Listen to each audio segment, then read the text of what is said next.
மைக்ரோகிரெயின்ஸ் mastery. இந்த வீடியோவில் ஸ்ப்ரவுட்டுக்கும் மைக்ரோகிரெயின்ஸ்க்கும் இருக்கிற டிஃப்ரென்ஸ் பார்க்க போகிறோங்க. ஸ்ப்ரவுட்ஸ்னால் என்ன அப்படின்னீங்கன்னா 2 to 3 டேஸில் ஹார்வெஸ்ட் பண்ண போகிறோம். ஒரு விதையை எடுத்து ஒரு பாட்டிலில் தண்ணியை முக்கி நல்லா மூடி வச்சுட்டு போகிறோங்க. 2 to 3 டேஸ்லேருந்து அதுலேருந்து குட்டியாக ஒரு நாற்று மாதிரி வரும், அது ஸ்ப்ரவுட்ஸு. அதே 2 to 3 சென்டிமீட்டர் இன்ச்சுக்கு வளர்ந்ததுன்னா அதுதான் மைக்ரோகிரெயின்ஸு. இது நம்ம டார்க்கஸ்ட் ஸ்பேஸில் வைப்போங்க. இதுவுமே டார்க் ஸ்பேஸில் பிளாக் அவுட் டேஸ்ன்னு சொல்லிட்டு தான் வளர்ப்போங்க. அதுக்கப்புறம் இதில் ஃபுல்லாகவே ஸ்ப்ரவுட்ஸை ஃபுல்லாகவே சாப்பிடுவோம். மைக்ரோகிரெயின்ஸில் லீஃபையும் ஸ்டெம்மையும் தான் சாப்பிட போகிறோங்க.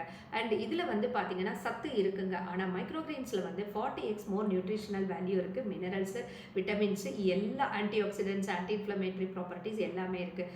ஸ்ப்ரவுட்ஸ் டேஸ்ட்டையோ இல்லை ஃப்ளேவரோ ரொம்ப அதிகமாக கொடுக்காதுங்க. ஆனால் நம்ம மைக்ரோகிரெயின்ஸ் இது ஃப்ளேவரை, டேஸ்ட்டையை எல்லாமே சூப்பராக என்ஹான்ஸ் பண்ணி கொடுக்குங்க. And 40x more nutritional value இருக்குது.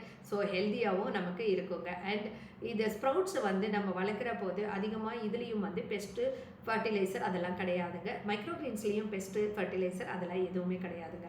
ஸ்ப்ரவுட்டை நம்ம ராவாகவும் சாப்பிட்லாம், குக் பண்ணியும் சாப்பிட்லாம். ஆனால் மைக்ரோகிரெயின்ஸை வெறுமை ராவாக தான் சாப்பிட்ணும், குக் பண்ணி சாப்பிடக்கூடாது.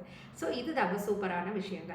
ஸோ இந்த மாதிரி மைக்ரோகிரெயின்ஸை பற்றி நீங்கள் நிறைய விஷயம் தெரிஞ்சுக்கணும் அப்படின்னா கமெண்ட் பாக்ஸில் மைக்ரோகிரெயின்ஸ் மாஸ்டரின்னு போடுங்க.